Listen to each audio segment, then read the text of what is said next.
Hello, my name's Franz Sands. Welcome to my boxing coach. Wladimir Klitschko held a version of the heavyweight title for almost 10 years. He was the gold medalist of the 96 games in Atlanta, the Olympics. He had 69 fights. He lost only 5 of them. And today we're going to have a look at his boxing style. Now, okay, one of those fights that he lost was against Tyson Fury, possibly the most boring heavyweight fight that I've ever seen in my life. Granted, I had a terrible hangover the day I watched it, but that being said, an appalling fight. But that's the nature of heavyweight boxing sometimes, isn't it? So we're going to go through his boxing style, give you some stuff to take away and to work on. Before we get started, why don't you download your book, The Beginner Boxer Toolkit? 64 pages packed full of information. Join the thousands of others who've worked out how to work the heavy bag, 5 building blocks of power, 7 steps to great speed, build the 10 core skills that you need, work out how to set up your 4-phase training session, and how to build the right mindset to approach your training every single day for the long term. There's a link down below and there will be a link at the end of the video. Right, let's start with Wladimir Klitschko. Now, you know, going back, I suppose there was Costa Zoo. This is how my brain remembers it. Costa Zoo. There was one other guy called Yuri Abachikov. You've got to remember, I was brought up in the 80s, so in the times of the Soviet Union. So I knew exactly how good Eastern European boxers were, but purely in the amateur stage. They just didn't transition into the pros. It just wasn't done. But then, you know, post sort of 1989, 1990, we started seeing them coming through. And for me, Klitschko was one of those first sort of tranche of great Eastern European fighters, both Klitschko brothers. Now we're quite used to seeing it. There's plenty of Eastern European fighters putting a real footprint on professional boxing. But this guy, for me, was one of the originals, if you like, one of the OGs. So let's start with his boxing stance. Quite a classic Eastern European stance, quite a wide stance, very side on. So he's got the body pointing towards the opponent, provides less of a target, helps with the jab, which we'll come on to in a moment, and allows him to drive lots and lots of rotation with the backhand. The key thing is, his body weight tended to be on his rear foot, on his rear leg. Now, you know, general terms, you can have your body weight on the rear leg, you can have your body weight central, and you can have your body weight slightly on the front leg. If you're not slightly on the front leg, then you are generally being more aggressive. Floyd Mayweather constantly fought with his weight on the front leg. So Mayweather was in many ways, a pressure fighter. Some people might not like to hear that. They don't like the Mayweather style, that's fine. I'm just giving you my view from an analytical viewpoint. Klitschko, body weight on the back leg. This means he has more of a defensive posture. He holds risk management really high in his priorities. He doesn't want to take needless risks. That back leg, that weight on the back leg allows him to constantly be on the edge of range and be able to deal with any threat. The lead hand position. Often that lead hand is kind of half extended. His hands often were quite low. But this half extension, again, very common back in the day. You know, lots of Eastern European fighters in the amateurs, their arm would be like this constantly, you know, just popping in and out. Now, you can't do this, certainly not in amateurs. The referee had warned, but that's fine, you know, you're just popping. So what does that do? What does this half extension do? Well, it helps in terms of his jab because there's a shorter distance to cover. Shot's already halfway to the target. So it improves the effectiveness of his jab. It's a constant pressure in the opponent's space. It's a presence. It's there all the time. So it's something that the opponent has to think about a lot. It's a probe. Helps him with his range finding. He knows exactly where he is in respect of the opponent.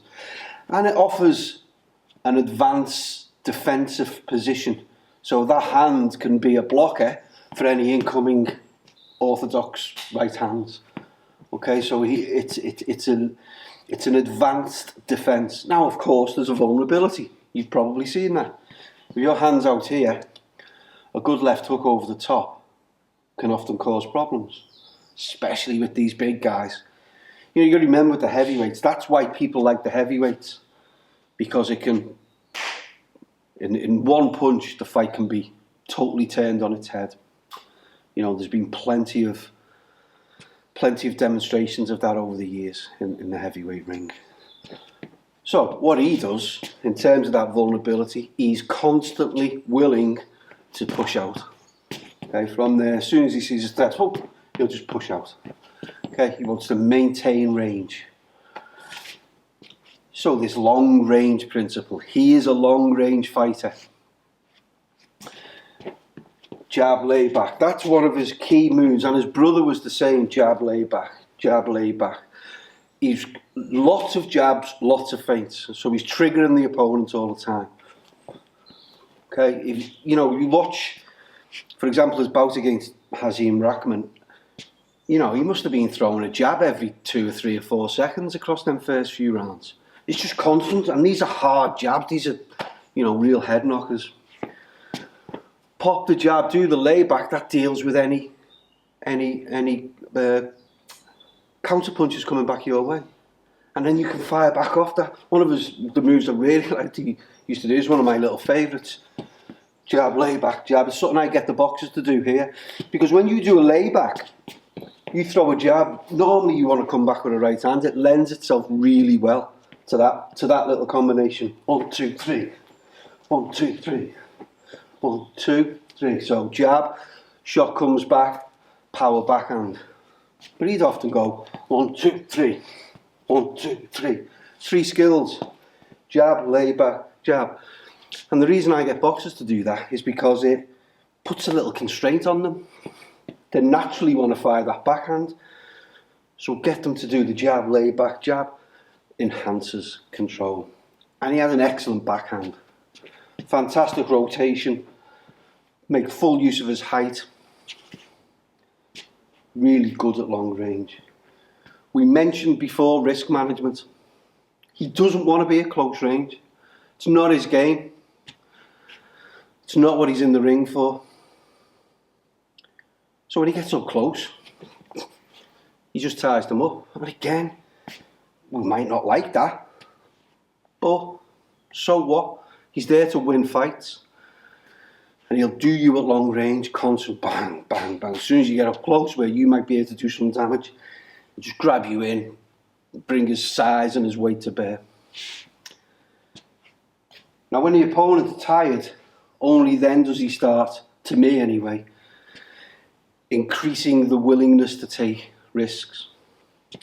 One of his go-to moves is the feint and the hook. So it's bang, bang. Now, still there's a risk management thing here. So when you watch him, when he does his feint and throws his hook, his body weight slams onto his back leg. So he'll go boom, boom, bang. The body weight's still here. So constantly he's still thinking, I want to be able to fall onto that back leg, to be in that defensive posture, even after firing a hook, an aggressive hook. 1, 2, 3.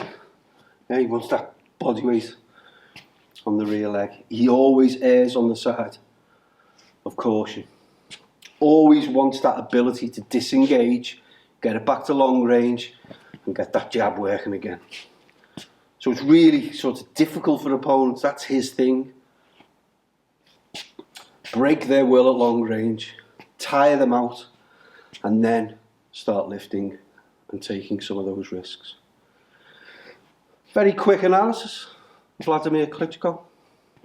You know, half extension. How would that feel to you? Keeps that hand in a good guard position.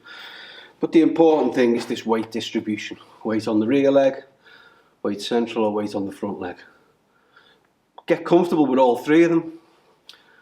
Wladimir Klitschko, classic Eastern European style, defensive posture. That'll do. Don't forget, download your book, The Beginner Boxer Toolkit. Honestly, you will really find lots and lots of information and you'll continually come back to that. Or subscribe, like, whatever else. And I'd love to hear your thoughts on this.